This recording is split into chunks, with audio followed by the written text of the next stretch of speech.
Expo. This 5-foot wooden toy painted in Channapatna style highlights the importance of museum merchandise, souvenirs as a keepsake or takeaway, and helps in preserving museum memories. It also encourages more made in India merchandise and memorabilia, adding to the revenue earnings of our museum. It's also an aesthetic way to introduce ancient history to children and adults and make it attractive for them to learn more. We now have, Honorable Prime Minister, sir, the graphic novel, A Day at the Museum, an illustrative concept that explores the history, heritage, and culture of what goes on in a museum, and introduces and familiarizes the younger generation to museums in a very engaging manner. Commissioned for the International Museum Expo, this graphic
novel has been developed by the Amar Chitra Katha.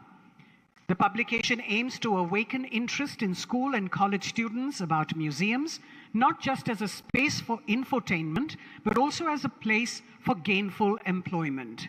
The graphic novel is also employed as a unique way to throw light on the manifold educational and career opportunities in museums, be it management, curation, conservation, digitization, photography, etc.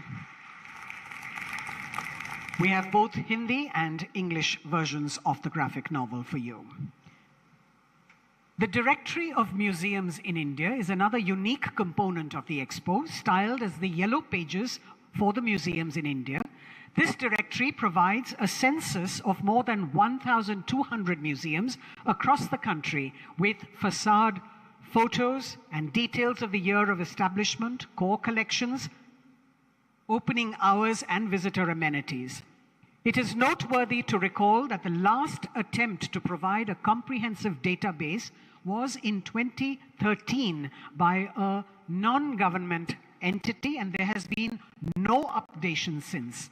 This is the government's first attempt at making data on museums in the country easily accessible to the public, with a push towards making museums living spaces rather than just repositories of a static collection.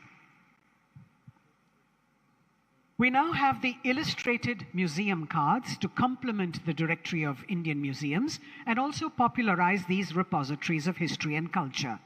These cards, for ready reference, have also been designed. Each set consists of 52 cards and has been illustrated by hand with museum facades of iconic museums from India. This initiative is another way to introduce Indian museums to audiences at home and abroad, highlighting the vast number of cultural institutions. Each card has brief information about a particular museum, acting not only as an informal educational tool, but also as a keepsake souvenir. Prime Minister, sir, we now have a component of the Expo that draws inspiration from a personal endeavor of yours, the redevelopment of the Kartavya Path in central Delhi. Friends, you may recall that the revamped Central Vista was thrown open to the public after the Prime Minister inaugurated it in September 2022. Renamed as Kartavya Path, the arterial road that extends from the Rashtrapati Bhavan to the India Gate is one of the most iconic places in the national capital. This refurbished public plaza now exhibits landscapes, lawns with walkways, added green spaces, renovated canals, amenity blocks, improved signages, and vending kiosks, etc., enhancing the public experience. The Ministry of Culture has in addition been regularly organizing a weekly cultural program titled Kalanjali that offers multiple art and cultural performances to the public, thus democratizing the public plaza. The pocket map of Kartavya Path, which the Honorable Prime Minister has launched today, is a small attempt to highlight the various state houses, cultural spaces, and the Ministry of Culture institutions along the iconic path. Thank you, Mr. Prime Minister, sir, for launching all those elements for us. Ladies and gentlemen, we have with us today the Director of the Louvre in Abu Dhabi, Mr. Manuel Rabate, a consummate museum professional who has been involved in the Louvre Abu Dhabi project for much of his career. He's a highly trained civil servant who rose to become the CEO of Agence France Museums, the organization created in 2008 to run the project with Abu Dhabi. He oversees all aspects of the first universal museum in the Arab world's operations and activity, welcoming more than 2 million visitors in its first 2 years and making it one of the most visited museums worldwide. I'd like to invite him now to please share his views on this occasion.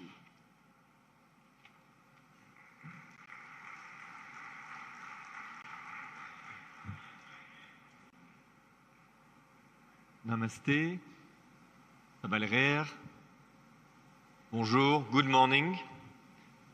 For those who need translation, thanks to my accent, you will be able to mix channel 1 and channel 2 at the same time, French and English.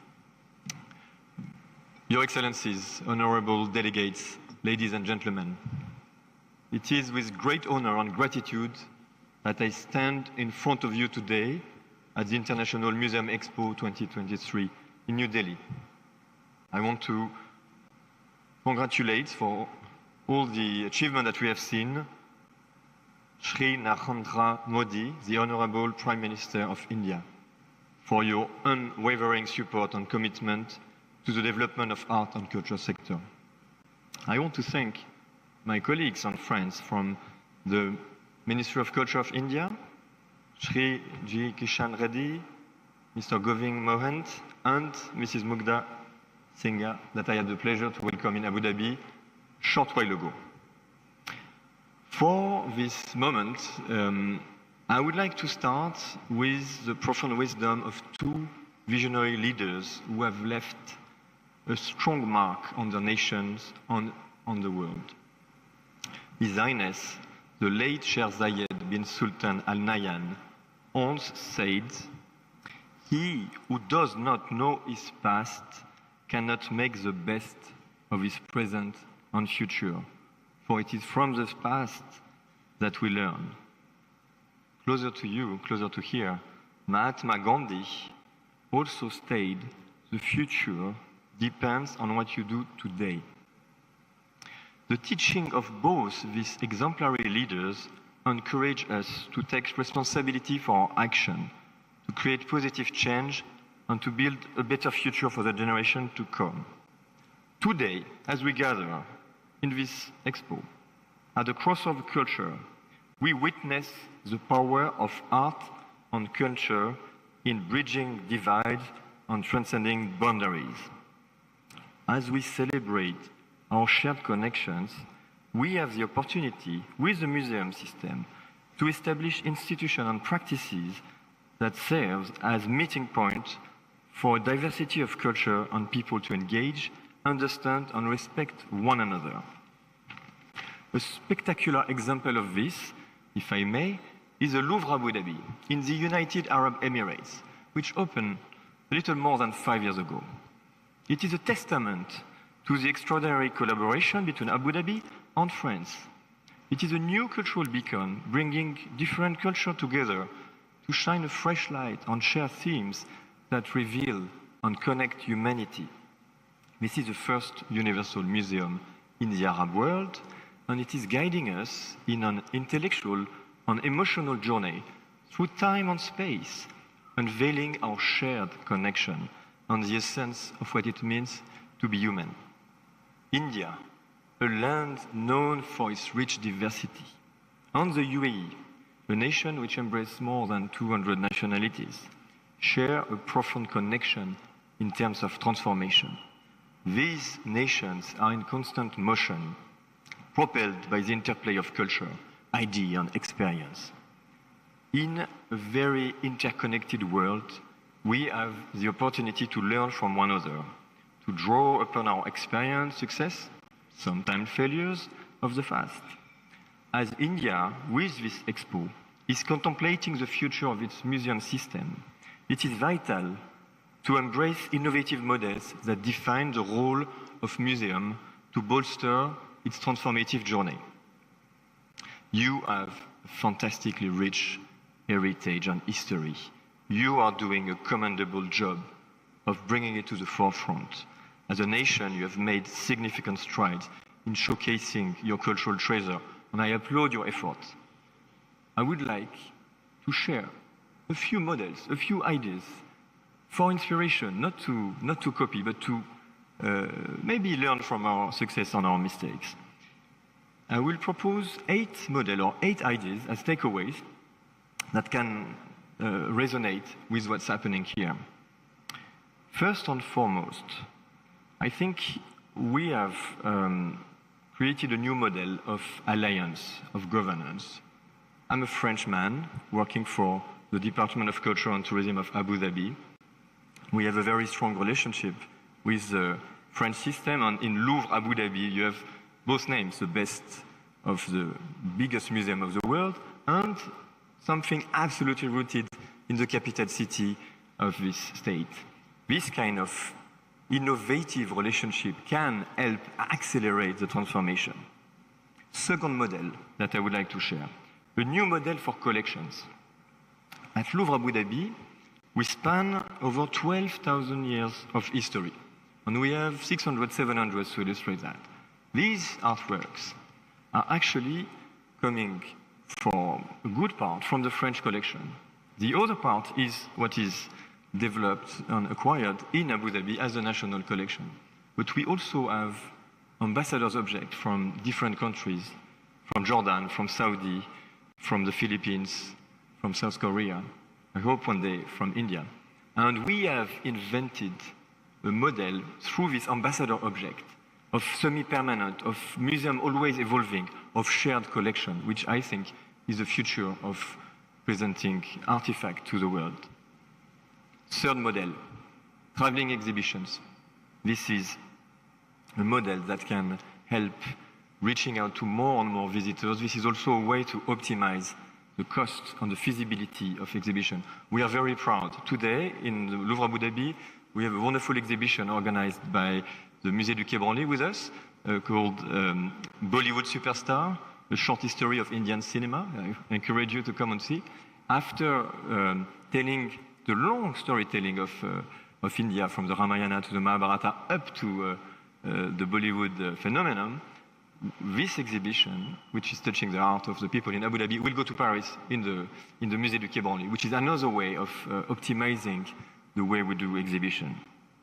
Fourth model, the economic development. The museums are part of the economic fabric. We know at Louvre Abu Dhabi that by attracting 3.8 million now, after 5 years, we have contributed to make Abu Dhabi a touristic destination. We are proud of that, and we are working hand in hand with our touristic colleague.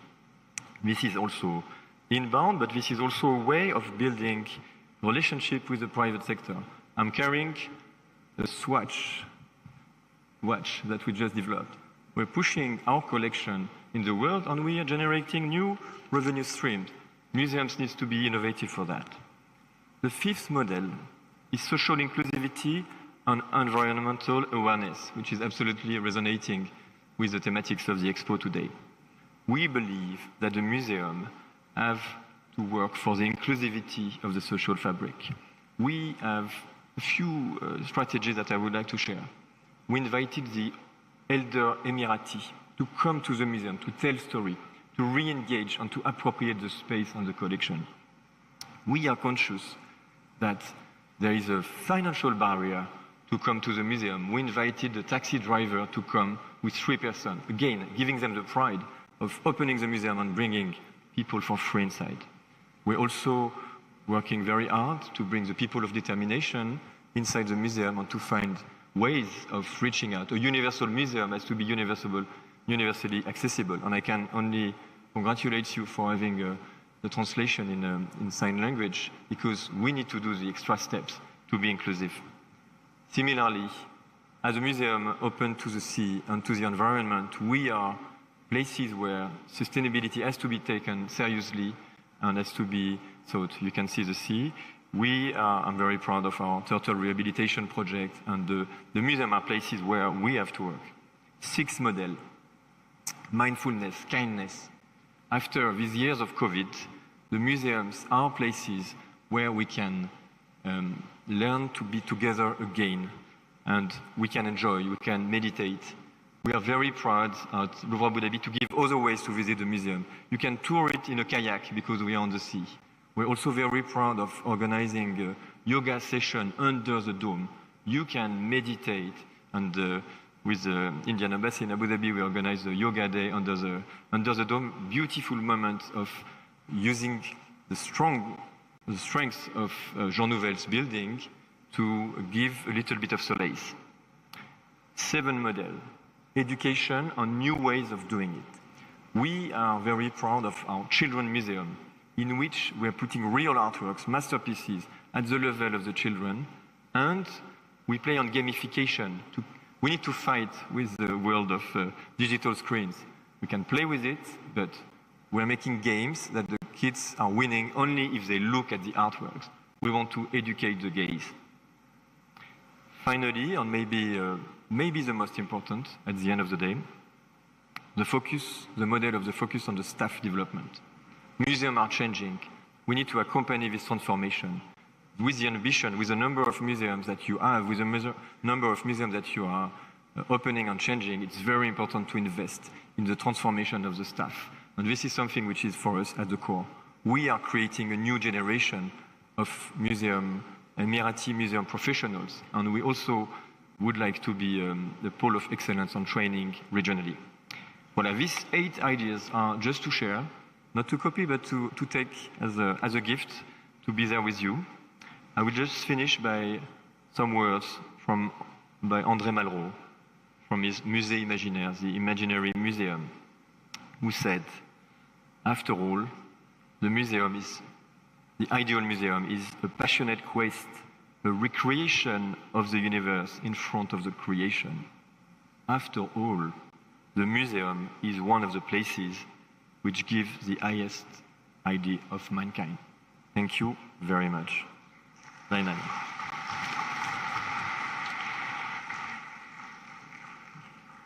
Thank you very much, Mr. Rabate. Honorable Prime Minister, sir, as part of the redevelopment of the Central Vista and as an aspirational undertaking, The government of India has been working as per the Prime Minister's vision for the creation of the National Museum for the country, representing the over 5,000-year history. This museum is not just contemporary, but is futuristic, participatory, and using state-of-the-art new and emerging technologies in keeping with the times. All these efforts are in alignment with the Honorable Prime Minister's central thought of dedicating it to the people of the country and making it truly representative of the role that they play in making the nation. Named Yuge Yugin Bharat, which translates in English as Timeless, Eternal India, the new museum will depict the story of India's rich civilizational culture of more than 5,000 years, from the ancient times to 2047. So the Ministry of Culture is proud to present a virtual walkthrough of the upcoming museum at North and South Blocks that showcases the various sections or khands tracing the continuous history of our civilization. May I request the Honorable Prime Minister to please press on the remote, sir? And we will play out the film. You may also be aware that there have been 2 joint working group meetings with France to discuss collaboration on this project, and this matter will be discussed further with the French side on the sidelines of the Museum Expo to firm up the MOU. Bharat देश जहां दुनिया की सबसे बड़ी statue, सबसे बड़ा stadium और 10,000 feet ऊंचाई पर बनी विश्व की सबसे लंबी टनल है, इसी भारत देश में बनने जा रहा है विश्व का सबसे बड़ा संग्रहालय, युगे युगीन भारत राष्ट्रीय संग्रहालय। कोई भी देश तब तक आगे नहीं बढ़ सकता जब तक वो अपने इतिहास, अपनी विरासत, अपनी संस्कृति, उनके प्रति अगर वो गर्व करना नहीं जानता है। इस संग्रहालय में संकलित है हमारी युगों पुरानी गाथा। कौन थे हमारे पूर्वज जिन्होंने इस प्राचीन संस्कृति की नींव रखी, जिनके मार्गदर्शन में वैभवशाली सभ्यता का विकास हुआ, जिनके संरक्षण में ज्ञान विज्ञान की अतुल संपदा विकसित हुई और जिन्होंने भारतीय स्वतंत्रता संग्राम का इतिहास रचा। भारत का यह बेजोड़ संग्रहालय बनकर तैयार हो रहा है 1,17,000 वर्ग मीटर के विस्तार में। इस ऐतिहासिक धरोहर के दोनों खंडों के 950 कक्षों में संकलित की जा रही है लगभग 5,000 वर्ष पुरानी भारत की अतुल सांस्कृतिक ज्ञान संपदा। क्या आप जानते हैं, युगों पहले हमारे पूर्वजों को मिश्रित धातु के निर्माण का ज्ञान था। प्राचीन भारतीय धातु विज्ञान के प्रतीक रूप ऐसे ही एक द्वार से प्रवेश करके आरंभ करते हैं भारत खंड की अभूतपूर्व यात्रा।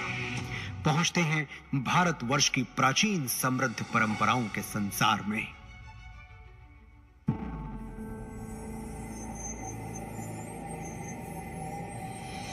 आश्चर्य होता है कि युगों पहले भारत में सुनियोजित नगर व्यवस्था विकसित हो चुकी थी। हम बात कर रहे हैं सिंधु सरस्वती सभ्यता की। क्या कभी सोचा है कि क्यों भारत में पर्वतों, समुद्रों, नदियों और पेड़ों की पूजा होती रही है? क्योंकि हजारों साल पहले भी हमारे विद्वान जानते थे कि जिन पंच तत्वों से सृष्टि का निर्माण हुआ, उन्हीं से सभी प्राणियों की रचना हुई। हजारों वर्ष पूर्व भारत की चारों दिशाओं में पीठों की स्थापना की गई थी, जिसने पूरे राष्ट्र को एक सूत्र में बांधा था। वेदों उपनिषदों में केवल आध्यात्मिक ही नहीं, राजनैतिक, सामाजिक, आर्थिक, ज्योतिष और विज्ञान जैसे सभी क्षेत्रों का ज्ञान समाहित है। यही नहीं, ऋग्वेद में त्वचा रोग विशेषज्ञ विदुषी अपाला का वर्णन मिलता है। सुश्रुत की शल्य चिकित्सा, चरक के सिद्धांत और पतंजलि के अष्टांग योग की प्रासंगिकता हैरान करने वाली है। विश्वविद्यालयों का प्रचलन भारत में 2000 वर्ष से भी पहले से था। तक्षशिला, नालंदा और विक्रमशिला जैसे अनेक विश्वविद्यालयों को पूरे विश्व में ख्याति प्राप्त थी।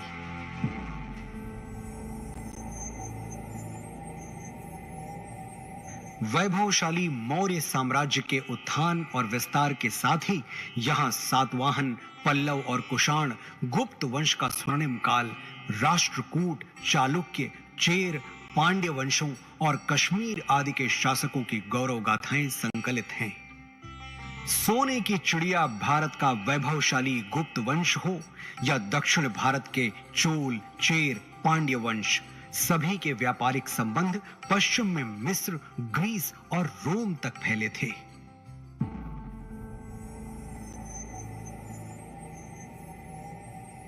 युग परिवर्तन के साथ अब प्रवेश करते हैं मध्यकाल में, जहां राजपूतों की शौर्य गाथा के साथ सल्तनत और मुगल युग का इतिहास संकलित है। चौहान, प्रतिहार, परमार, सोलंकी, सिसोदिया और राजपूत राजाओं की केवल शौर्य गाथाएं ही प्रसिद्ध नहीं थीं, बल्कि उनके संरक्षण में कला, शिल्प, संस्कृति का भी अभूतपूर्व विकास हुआ।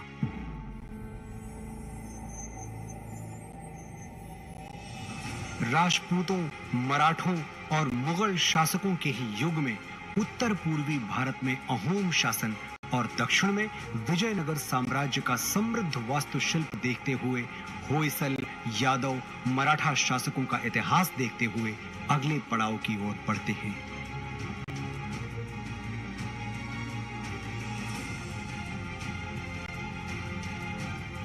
बढ़ते हैं परिवर्तन के उस दौर की ओर जब ईस्ट इंडिया कंपनी को भारत में व्यापार की अनुमति मिली।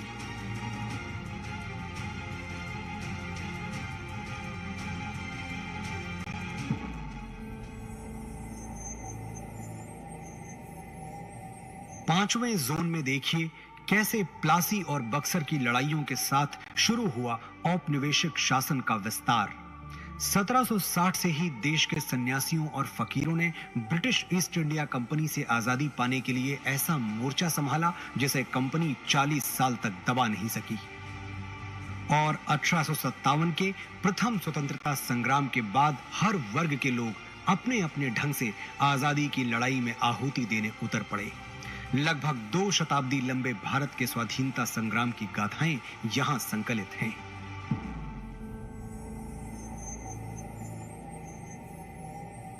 वर्षों के संघर्ष के बाद भारत की आजाद हवा में स्वतंत्रता का तिरंगा लहराया। सच है कि स्वतंत्र भारत के आगे अनेक आर्थिक, सामाजिक चुनौतियां थीं। हर चुनौती को पार करने के लिए, सशक्त राष्ट्र का निर्माण करने के लिए स्वतंत्र भारत ने फिर से राष्ट्र को संप्रभु लोकतांत्रिक गणराज्य बनाया।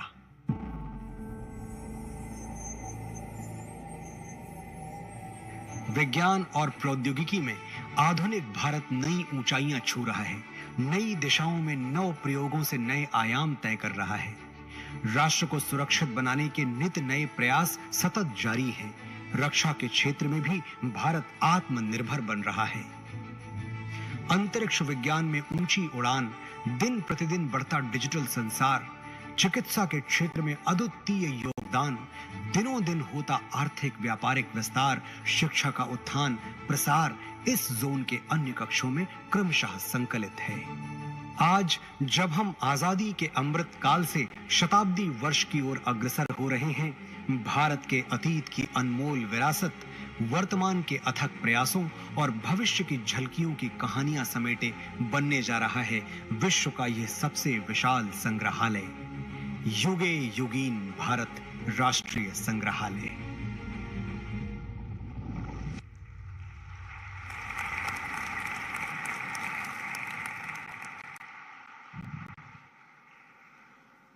May I now request the Honorable Prime Minister of India, Shri Narendra Modi ji, to please address the august gathering.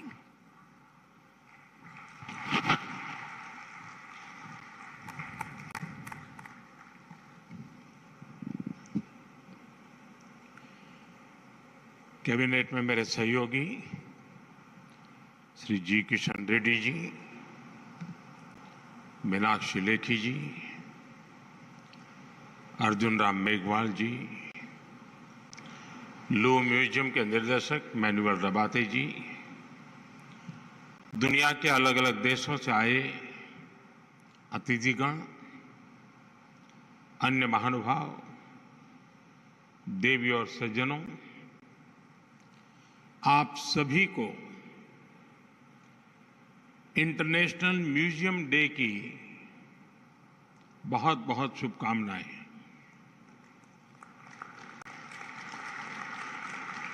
आज यहां म्यूजियम वर्ल्ड के दिग्गज जुटे हुए हैं। आज का ये अवसर इसलिए भी खास है क्योंकि भारत अपनी आजादी के 75 वर्ष पूरे होने के उपलक्ष्य में अमृत महोत्सव मना रहा है। इंटरनेशनल म्यूजियम एक्सपो में भी इतिहास के अलग अलग अध्याय आधुनिक तकनीक से जुड़कर जीवंत हो रहे हैं। जब हम किसी म्यूजियम में जाते हैं तो ऐसा महसूस होता है जैसे बीते हुए कल से, उस दौर से हमारा परिचय हो रहा है, हमारा साक्षात्कार हो रहा है। म्यूजियम में जो दिखता है वो तथ्यों के आधार पर होता है, प्रत्यक्ष होता है, एविडेंस बेस्ड होता है। म्यूजियम में हमें एक और अतीत से प्रेरणाएं मिलती हैं तो दूसरी ओर भविष्य के प्रति अपने कर्तव्यों का बोध भी होता है। आपकी जो थीम है सस्टेनेबिलिटी एंड वेलबींग, वो आज के विश्व की प्राथमिकताओं को हाईलाइट करती हैं और इस आयोजन को और ज्यादा प्रासंगिक बनाती हैं। मुझे विश्वास है आपके प्रयास संग्रहालयों में युवा पीढ़ी की रुचि को और बढ़ाएंगे, उन्हें हमारी धरोहरों से परिचित कराएंगे। मैं आप सभी का इन प्रयासों के लिए अभिनंदन करता हूं। यहां आने से पहले मुझे कुछ पल म्यूजियम में बताने का अवसर मिला।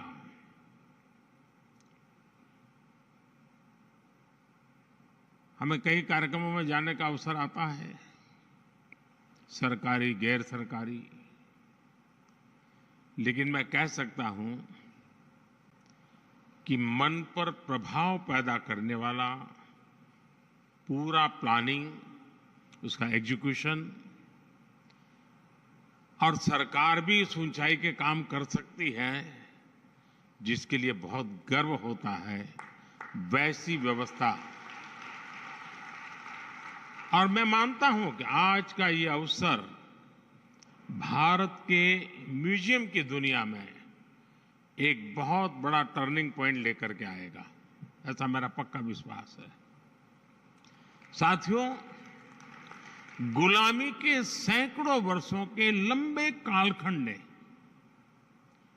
भारत का एक नुकसान ये भी किया कि हमारी लिखित अलिखित बहुत सारी धरोहर नष्ट कर दी गई।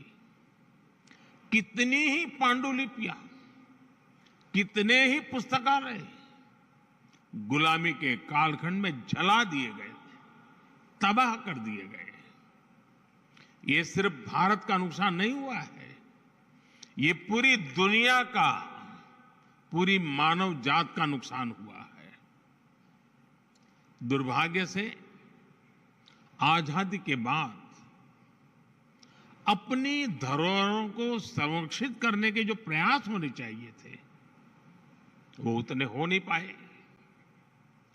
लोगों में धरोहरों के प्रति जागरूकता की कमी ने इस क्षति को और ज्यादा बढ़ा दिया और इसलिए आजादी के अमृतकाल में भारत ने जिन पंच प्राणों की घोषणा की है उनमें प्रमुख है अपनी विरासत पर गर्व।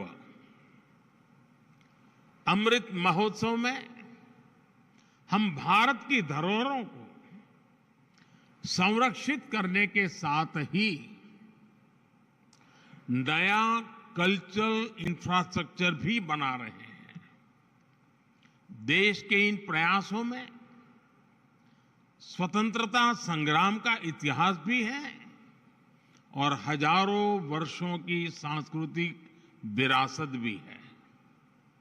मुझे बताया गया है कि आपने इस आयोजन में लोकल और रूरल म्यूजियम पर विशेष महत्व दिया है। भारत सरकार भी लोकल और रूरल म्यूजियम को संरक्षित करने के लिए एक विशेष अभियान चला रही है।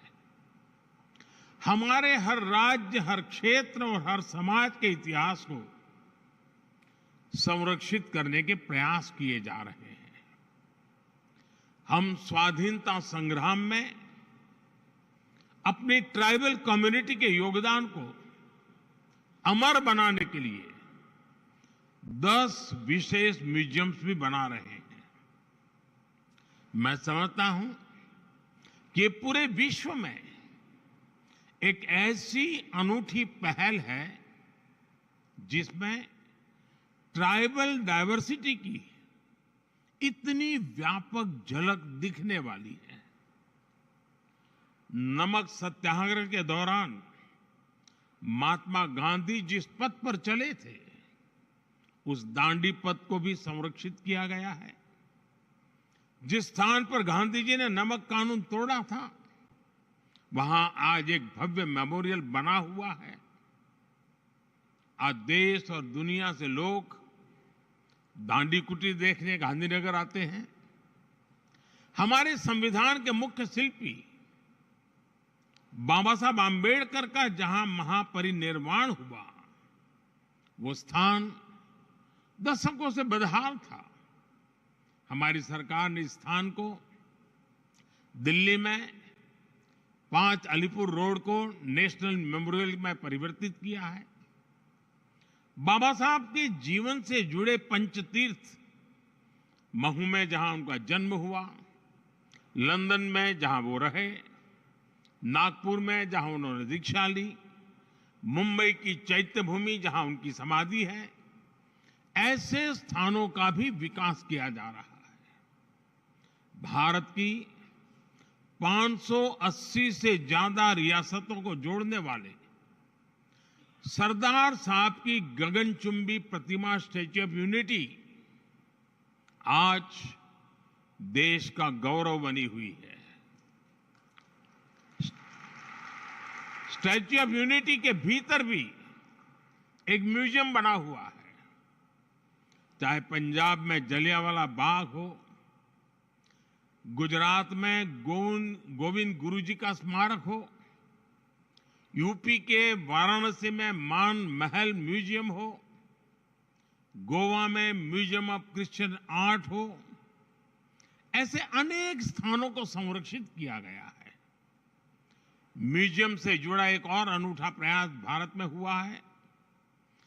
हमने राजधानी दिल्ली में देश के सभी पूर्व प्रधानमंत्रियों की यात्रा और योगदान को समर्पित पीएम म्यूजियम बनाया है। आज पूरे देश से लोग आकर पीएम म्यूजियम में आजादी के बाद की भारत की विकास यात्रा के साक्षी बन रहे हैं। मैं यहां आए अपने अतिथियों से विशेष आग्रह करूंगा कि एक बार इस म्यूजियम को भी अवश्य देखें।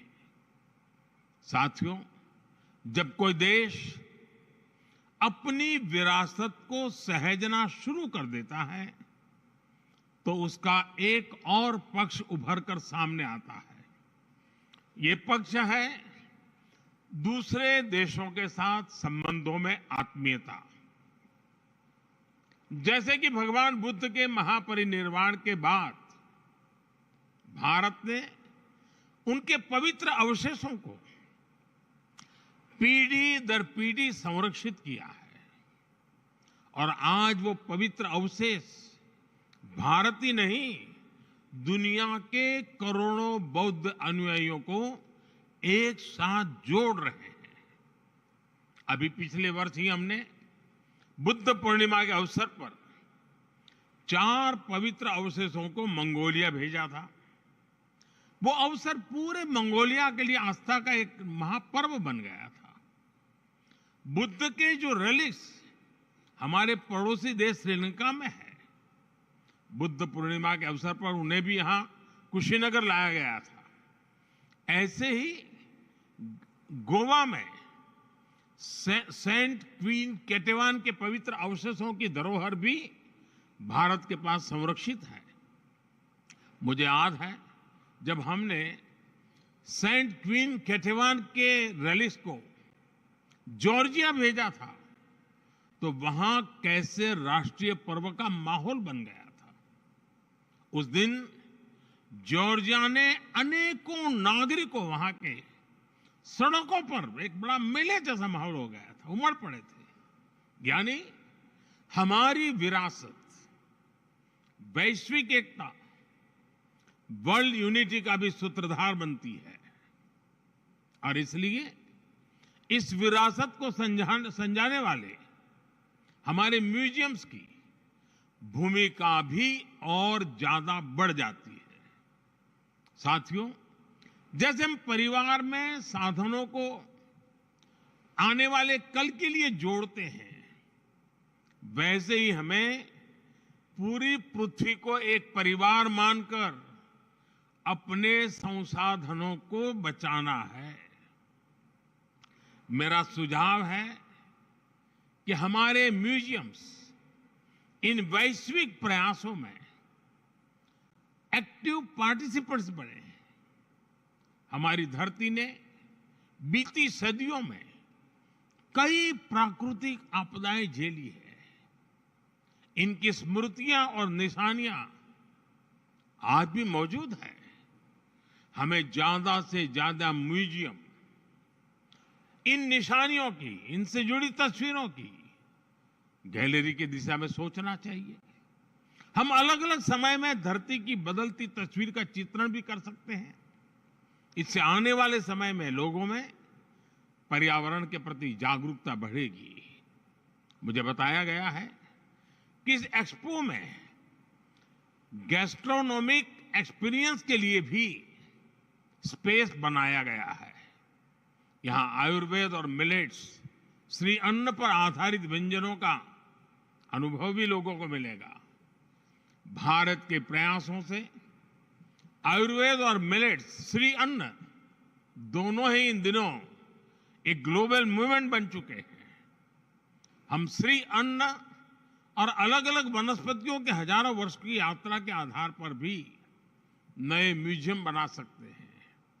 इस तरह के प्रयास इस नॉलेज सिस्टम को आने वाली पीढ़ियों तक पहुंचाएंगे और उन्हें अमर बनाएंगे।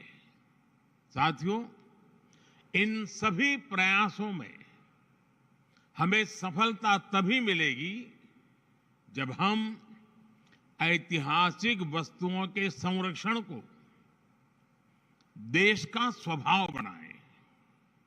अब सवाल ये कि अपनी धरोहरों का संरक्षण देश के सामान्य नागरिक को स्वभाव बनेगा कैसे? मैं एक छोटा सा उदाहरण देता हूं। क्यों न भारत में हर परिवार अपने घर में अपना एक पारिवारिक संग्रहालय बनाए, घर के ही लोगों के विषय में, अपने ही परिवार की जानकारियां। इसमें घर के बुजुर्गों की पुरानी और कुछ खास चीजें रखी जा सकती हैं।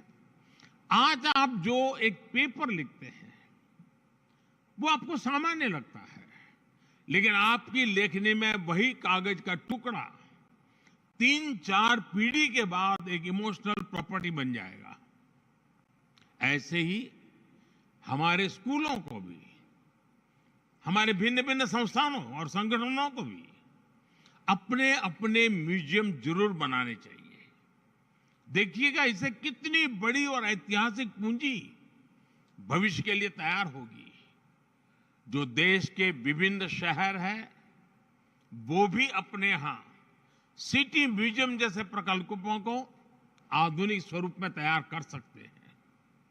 इसमें उन शहरों से जुड़ी ऐतिहासिक वस्तुएं रख सकते हैं। विभिन्न पंथों में जो रिकॉर्ड रखने की पुरानी परंपरा हम देखते हैं, वो भी हमें इस दिशा में काफी मदद करेगी। साथियों, मुझे खुशी है कि म्यूजियम आज युवाओं के लिए सिर्फ एक विजिटिंग प्लेस ही नहीं, बल्कि एक कैरियर ऑप्शन भी बन रहे हैं।